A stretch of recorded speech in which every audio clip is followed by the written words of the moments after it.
Paddington has to go to school? Exclaimed Mrs. Brown. But there must be some mistake. Paddington isn't he's a... Well, said the inspector, may I ask why he has to go to school? Said Mrs. Bird. According to our information, he's been living at this address for a number of years, and we have no record of a single attendance. But he was brought up in darkest Peru. His Aunt Lucy taught him all she knew before he left for England, and she went into the Home for Retired Bears in Lima. I'm afraid, madam, said the inspector, that the Home for Retired Bears in Lima is not on our list of approved establishments. We shall expect to see him at St. Luke's School first thing tomorrow morning. Good day. Tomorrow morning, said Mrs. Brown. What shall we do? There's only one thing we can do, replied Mrs. Bird. Make sure that bear arrives on time. Paddington, Paddington, where are you? Paddington, I've got something to tell you.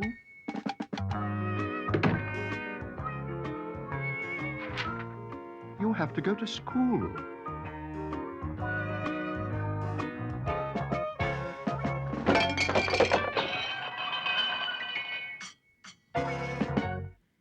Paddington was very set in his ways, and Mrs. Brown hadn't been looking forward to breaking the news that he had to go to school.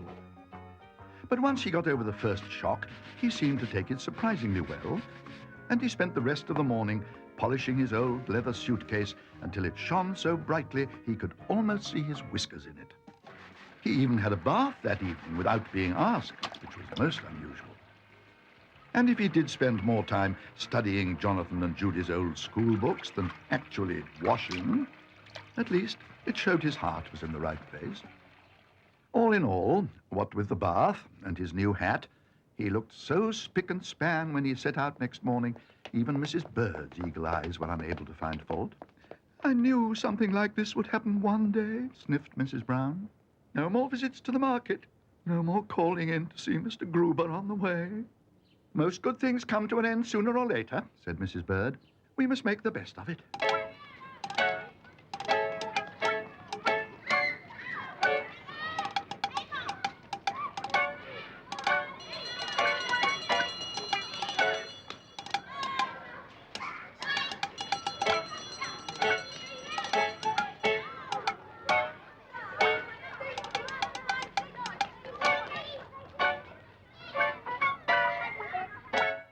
I still can't believe it, said Mrs. Brown.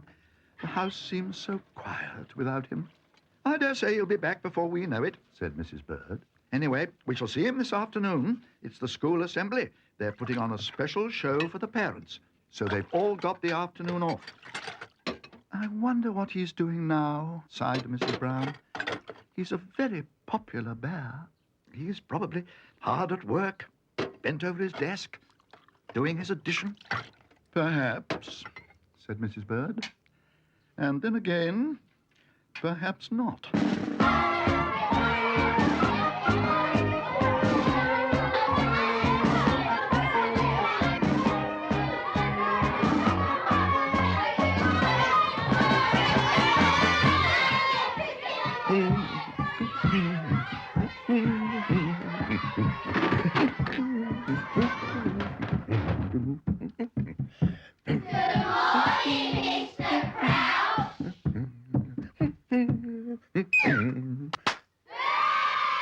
What is the meaning of this outrage?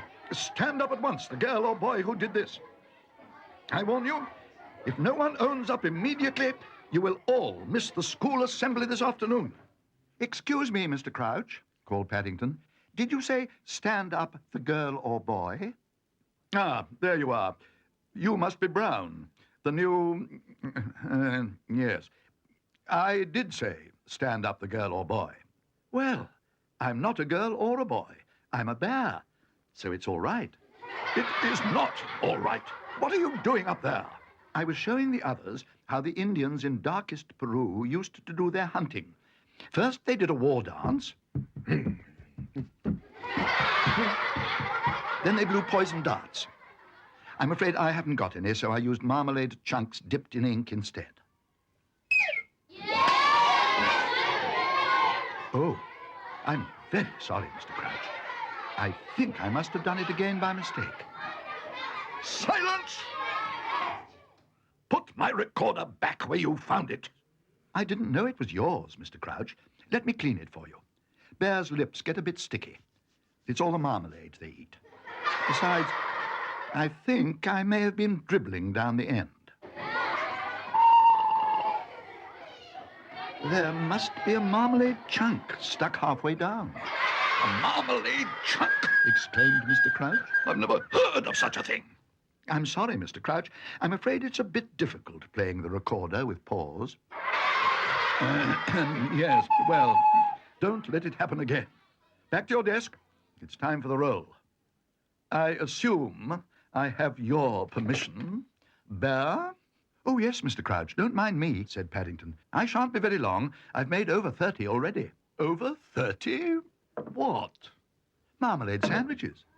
I'm afraid I didn't bring any rolls, but I've got lots of sliced bread and a jar of my special marmalade. I'm glad I didn't use up all the chunks in your recorder. Marmalade sandwiches. Marmalade sandwiches, shuddered Mr. Crouch. I've a good mind to take them to the principal. All of them? Repeated Paddington, hardly able to believe his ears. Even I've never managed to eat that many at one time. Silence! I mean that I intend to confiscate them. Marmalade sandwiches in class. I've never heard of such a thing. Paddington slumped back into his seat. There seemed to be a lot of things Mr. Crouch hadn't heard of.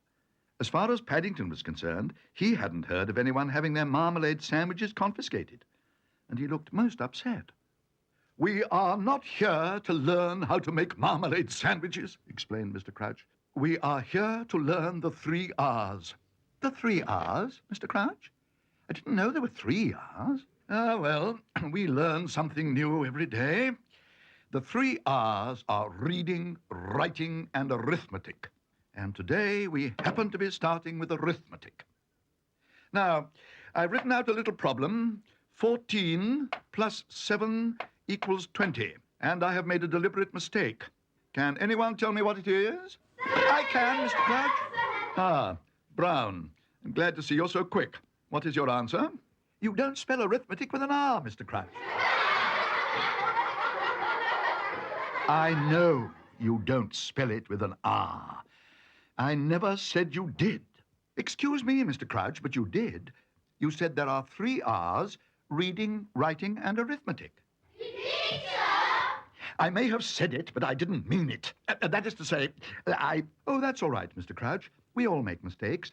But I know what it looks like because my Aunt Lucy taught me. Arithmetic begins with an A. I am sorry to say, I am not familiar with your Aunt Lucy's curriculum. I'll show you a picture of her if you like, Mr. Crouch. She had it taken just before she went into the home for retired bears. I mean that I don't know anything about her teaching capabilities. If she has any. Paddington gave Mr. Crouch a hard stare. It was one of his hardest ever, the kind he reserved for special occasions. He was a polite bear at heart, but he was beginning to get upset at the way things were going. My Aunt Lucy is very good at spelling, Mr. Crouch. She's always sending me postcards, and some of them have very big words. Are you suggesting, Bear, that I can't spell? Oh, no, Mr. Crouch. You got the word reading right. I'm sure 1 out of 3 is very good. Silence! Oh, dear, Mr. Crouch. I think you put your hand in my marmalade sandwiches. The principal won't be very pleased.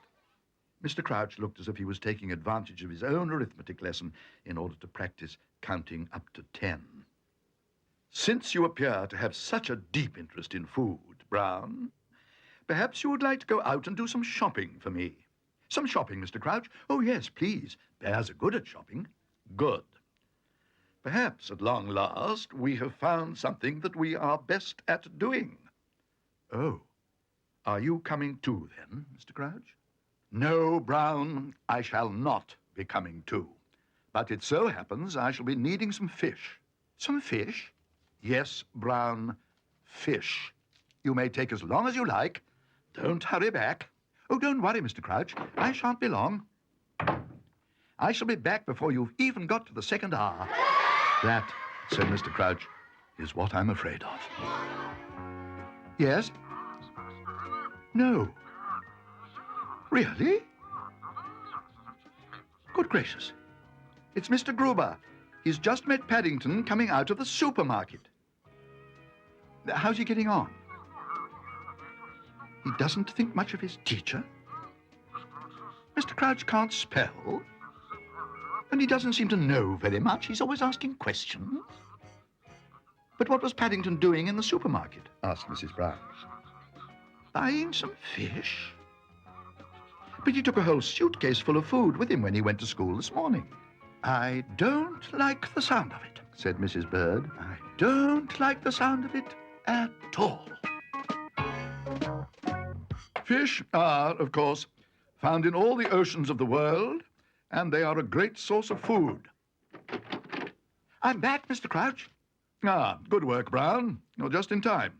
I've brought you some fish sticks. They're a special offer in the supermarket. The man said they'd be all right, provided you eat them before next Tuesday. Eat them? I don't want to eat them. I want to cut them up. They're for my biology lesson. Fish sticks. Fish sticks in a biology lesson. Sir. What is it, Martin? We could all go outside and dig for worms, sir. How about it, sir? Worms are good for cutting up. No. I have a much better idea.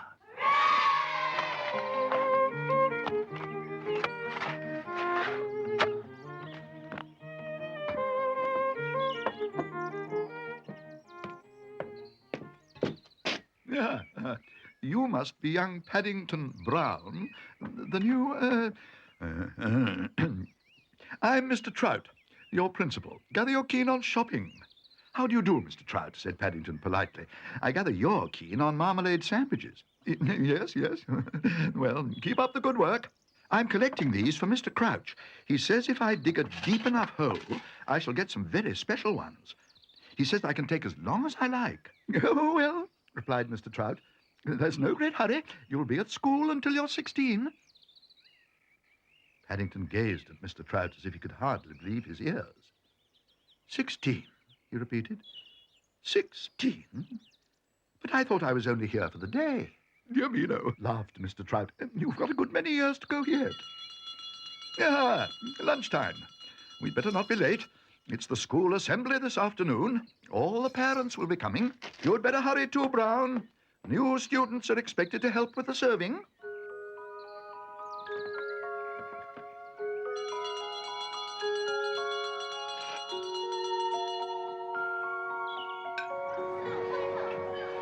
Paddington spent the next quarter of an hour as if in a dream. All he kept hearing was the sound of Mr. Trout's voice. Keep up the good work. There's no great hurry. After all, you'll be at school until you're 16. You'll be at school until you're 16. 16. In fact, he didn't know whether he was coming or going. Even his tin of worms had disappeared. A horrible thought suddenly struck him.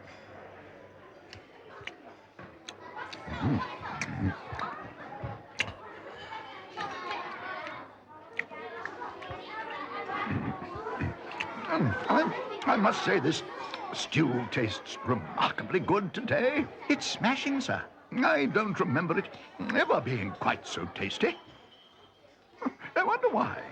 Paddington doesn't seem to think much of it, sir. What's the matter, Brown? Why aren't you eating the stew like everyone else? Speak up, Brown. I can't hear a word you're saying.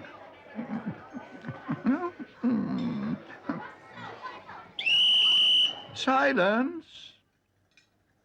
Now, Brown, would you mind repeating that? I said I don't fancy it, Mr. Trout, thank you very much. You don't fancy it, Brown? Why ever not? I think I may have dropped Mr. Crouch's tin of worms in the pot by mistake. Yes.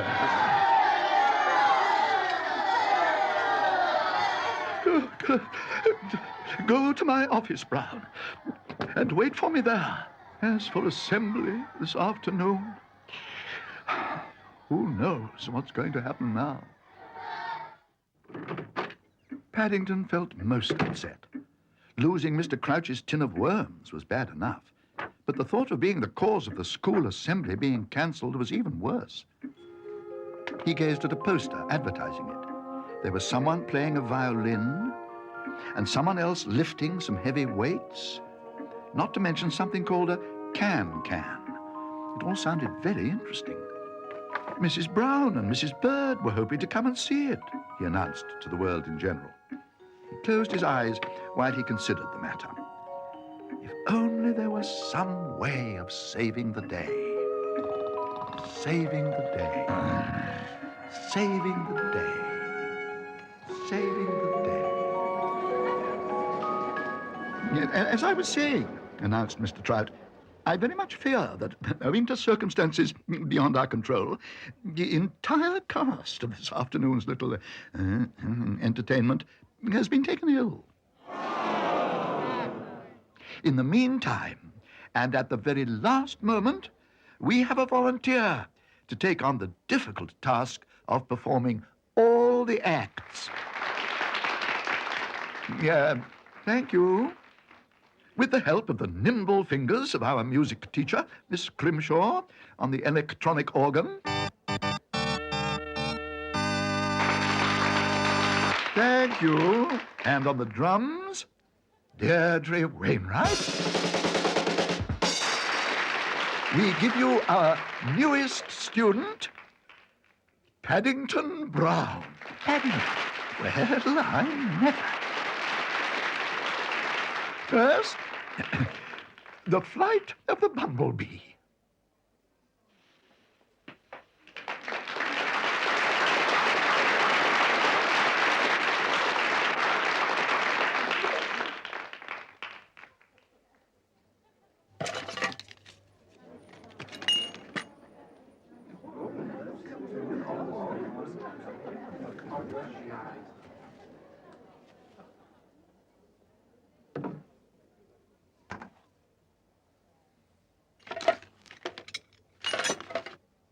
One, two, three.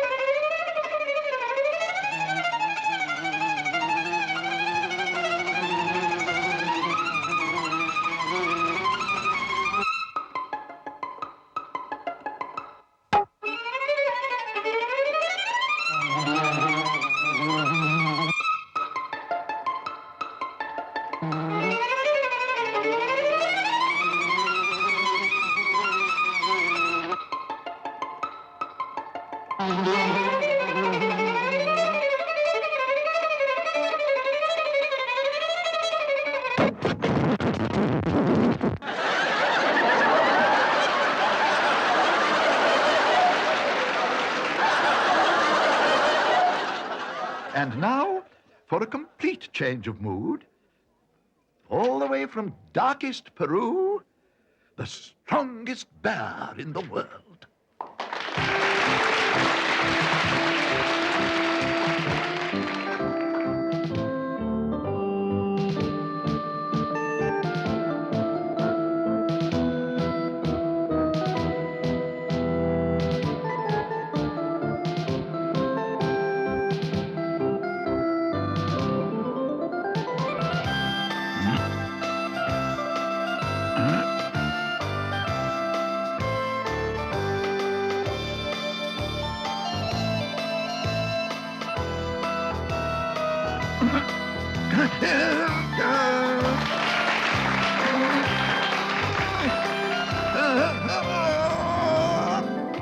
Oh, dear, said Mrs. Bird. I hope that bear isn't going to do himself a mischief.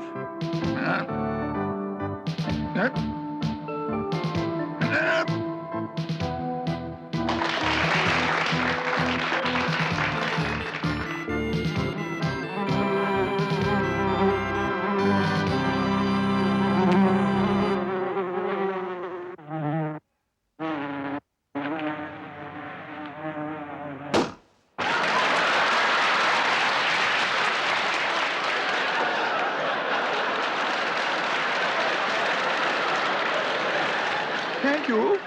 Thank you.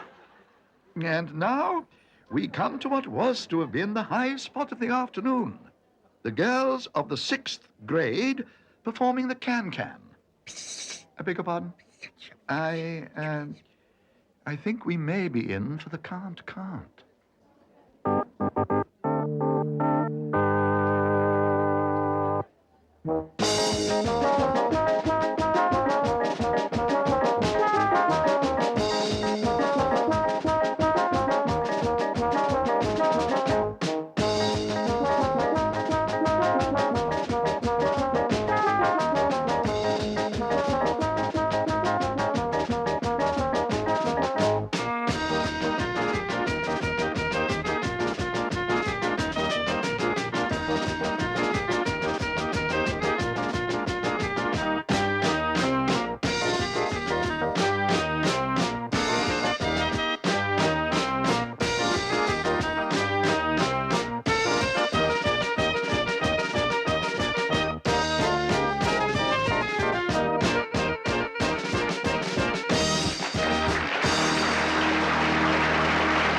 Thank you, everybody, called Mr. Trout. I think we must all congratulate young Brown on a truly remarkable performance. You have certainly saved the day. And as a reward, we have decided to give you your diploma. That means, explained Mr. Crouch, you need never go to school again. I don't think I'll be able to anyway, Mr. Crouch, said Paddington. I'm afraid I can't get up. Oh, come now, Brown. Come along there. Come along there. Come along. Wake up, Brown. Wake up. I've someone to see you. Paddington, said Mrs. Brown, what have you been up to? And what's all this about putting worms in the school lunch? Asked Mrs. Bird. I think I've had a dream, Mrs. Bird. I was being chased by a bee. Well, all's well that ends well, said Mr. Trout. You'll be pleased to know Mr. Crouch's tin didn't fall into the stew after all. We found it at the end of the conveyor belt, added Mr. Crouch. It still seems to be quite full. I didn't say the worms had fallen in, Mr. Crouch, corrected Paddington. I only said they might have done. Well, you may also like to know that we have received an urgent letter from the authorities. It seems there's been a mistake. There's nothing in the rules to say that bears must attend school. I've been asked to give you this diploma to say you need never come again. Ever. Thank goodness, exclaimed Mrs. Bird. Aunt Lucy will be pleased. What do you say to that, Paddington? Dear me, he seems to have fallen asleep. Wake up, Brown. You'll miss the assembly. But Paddington was too far gone to answer. I expect he's had a tiring day, said Mrs. Brown. Goodness knows what he's got his mind on now. Perhaps, said Mrs. Bird, it's just as well we don't know. With Paddington, it could be anything.